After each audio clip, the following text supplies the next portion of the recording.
कुत्ते हमेशा टायर या खंबे पर ही पेशाब क्यों करते हैं? और एक ऐसा देश जहां पर 50 किलोग्राम से ज्यादा आलू खरीदना गैर कानूनी है, आखिर कौन सा है वो देश? और इसके पीछे की वजह आपको हैरान कर देगी। और भारत का एक ऐसा रेस्टोरेंट जहां आप आसमान में डिनर कर सकते हैं। किस शहर में है ये अनोखा रेस्टोरेंट और ये लड़की अपने बालों के साथ आखिर कर क्या रही है? जानने के लिए बने रहिए वीडियो के आखिर तक। नंबर 10, आपने कुत्तों को पेशाब करते हुए जरूर देखा होगा। अगर आपने कुत्ता देखा होगा तो फिर इस बात पर भी गौर किया होगा कि कुत्ते आमतौर पर सीधे खड़ी चीजों जैसे पेड़, बिजली का खंभा या फिर गाड़ी के टायर के ऊपर ही पेशाब करते हैं। आखिर ऐसा क्यों?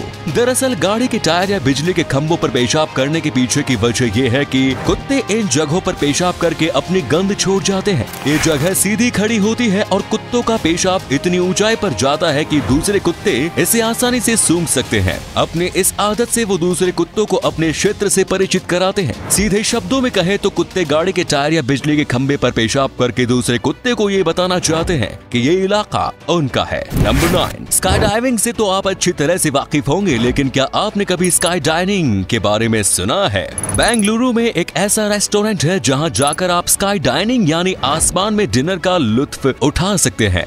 आसमान में डिनर के लिए एक डेक पर डाइनिंग टेबल और उसके चारों ओर 22 कुर्सियां लगाई गई है और फिर इस डेक की क्रेन की मदद से हवा में 160 फीट की ऊंचाई पर ले जाया जाता है। इतनी ऊंचाई से आप इस शहर के यूनिक एरियल व्यू का लुत्फ उठा सकते हैं। साथ ही यहाँ आपको यूनिक डाइनिंग एक्सपीरियंस भी मिलेगा। फ्लाई डाइनिंग एक्सपीरियंस के लिए आपको मॉकटेल सेशन के लिए पर पर्सन 4000 रुपए और डिनर के लिए 7000 रुपए चुकाने होंगे। नंबर 8, क्या आपको पता है कि दुनिया का सबसे ऊंचा भगवान विष्णु की मूर्ति भारत में नहीं बल्कि एक मुस्लिम देश में है? इंडोनेशिया के बाली में स्थित गरुड़ा विष्णु कैनकना स्टेचू भगवान विष्णु की सबसे बड़ी स्टेचू होने के साथ ही पूरी दुनिया में किसी भी हिंदू देवता की सबसे ऊंची स्टेचू है। इस स्टेचू की ऊंचाई है 400 फीट, जो कि स्टेचू ऑफ लिबर्टी से 98 फीट ज्यादा है। इस स्टेचू में गरुड़ा के विंग स्पैन की चौड़ाई 210 फीट है। ये statue Garuda Vishnu Kencana cultural park में स्थित है। इसकी डिजाइनिंग न्योमान नौरता के द्वारा की गई है। इसका निर्माण कार्य 1994 में ही शुरू हो गया था। हालांकि बजट की कमी के कारण कई बार निर्माण कार्य रोका गया। इसके निर्माण में इंडोनेशिया की सरकार की ओर से आर्थिक मदद भी दी गई। 2013 में फिर से निर्माण कार्य शुरू होने के बाद 2018 में ये स्टेचू बनकर तैयार हो गया। इसका उद्घाटन 22 सितंबर 2018 को इंडोनेशिया के राष्ट्रपति जोको विदोदो के द्वारा किया गया। नंबर 7, दोस्तों, वेस्टर्न ऑस्ट्रेलिया में किसी भी शख्स के लिए 50 किलोग्राम से ज्यादा आलू खरीदना गैर कानूनी है। जी हाँ, ये वहाँ का कानून है। अगर पुलिस को शक हो कि आपने 50 किलोग्राम से ज्यादा आलू खरीदा है तो रास्ते में रोककर आपकी कार की तलाशी भी ली जा सकती है। यहाँ तक कि आलू के तलाश में पुलिस आपके घर तक भी आ सकती है। इस अजीब से कानून को 1946 में लागू किया गया था। द्वितीय विश्व युद्ध के खत्म होने के बाद ऑस्ट्रेलिया में खाने की भयंकर कमी थी। इस वजह से ज्यादातर व्यापारी खाने की चीजों की जमाखोरी करके ब्लैक मार्केट में ऊंची दामों पर बेचा करते थे। जमाखोरों से लड़ने के लिए ही इस कानून को लागू किया गया।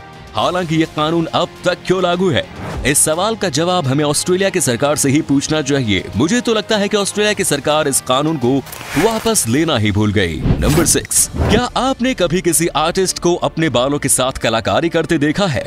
बालों के साथ कलाकारी करने वाले इस आर्टिस्ट का नाम है लेटिटिया की। 25 साल की लेटिटिया की आइवरी कोस्ट की रहने वाली है। वो खुद को एक फेमिनिस्ट आर्टिस्ट बताती है। लेटिटिया अपने बालों से अलग अलग तरह के खूबसूरत स्कल्पचर्स का निर्माण करती है। इनके द्वारा बालों से बनाए गए स्कल्पचर्स अलग अलग सामाजिक मुद्दों पर बेस्ड होते हैं, जिस वजह से इन्हें पूरी दुनिया में काफी चर्चा मिलती रहती है। वो अपने बालों से इतने शानदार और रियलिस्टिक स्कल्पचर्स बनाती है जिसे देखकर हर कोई हैरान रह जाता है। इनकी कलाकारी देखकर यकीन करना मुश्किल होता है कि कोई इंसान अपने बालों से भी ऐसी चीजों का निर्माण कर सकता है। लेटिटिया के इस टैलेंट के लिए एक लाइक तो बनता है।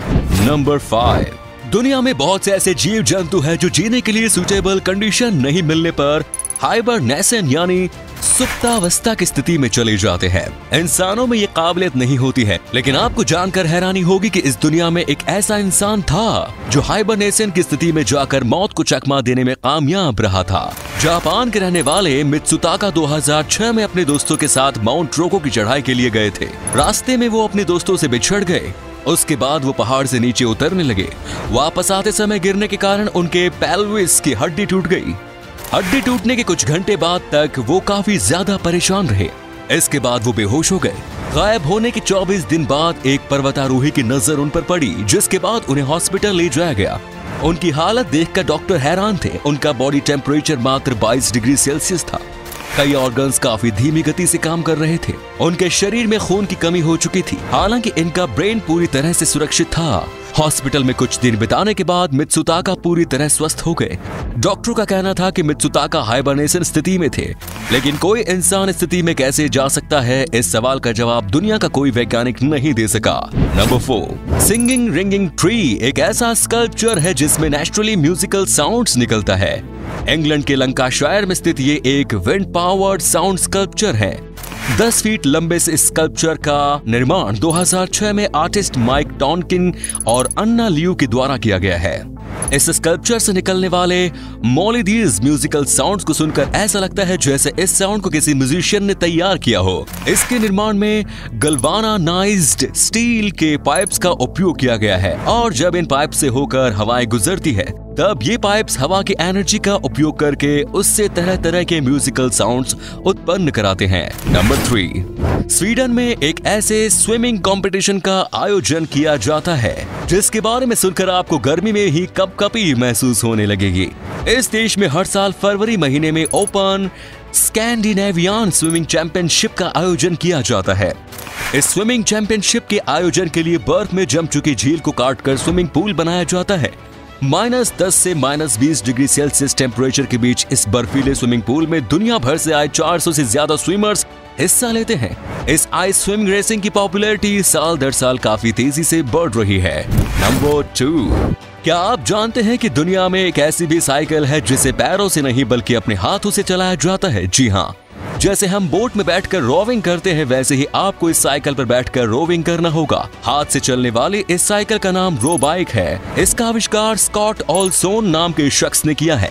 इस रो बाइक में साइकिल को चलाने के लिए स्विंगिंग लीवर दिया गया है। आगे बढ़ते रहने के लिए आपको लगातार स्विंगिंग लीवर को खींचते रहना होगा। फुल बॉडी वर्कआउट के लिए ये साइकिल काफी बढ़िया है। इसकी मार्केटिंग भी फिटनेस मशीन के तौर पर ही की जा रही है। And the last number 1, India Gate भारत के मशहूर टूरिस्ट अट्रैक्शंस में से एक है। हर साल लाखों लोग इस ऐतिहासिक स्मारक का दीदार करने आते हैं, लेकिन क्या आप जानते हैं कि इसका निर्माण कब और क्यों किया गया था? इस गेट का निर्माण 1931 में किया गया था। इसका निर्माण प्रथम विश्व युद्ध और तीसरे एंग्लो अफगान युद्ध में शहीद होने वाले ब्रिटिश इंडियन आर्मी के सैनिकों के सम्मान में किया गया था। इन दोनों युद्ध में लगभग 90,000 भारतीय सैनिक शहीद हुए थे।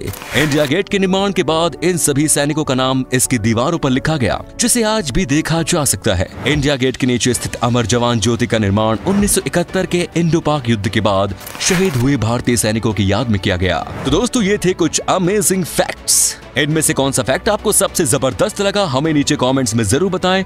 आज का वीडियो हम यहीं पर एंड करते हैं। उम्मीद है आपको ये वीडियो अच्छी लगी होगी। वीडियो को लाइक जरूर करें और अपने दोस्तों के साथ इसे शेयर करना ना भूलें। मिलते हैं एक और धमाकेदार वीडियो के साथ, तब तक के लिए अपना बहुत ख्याल रखिएगा। Bye bye.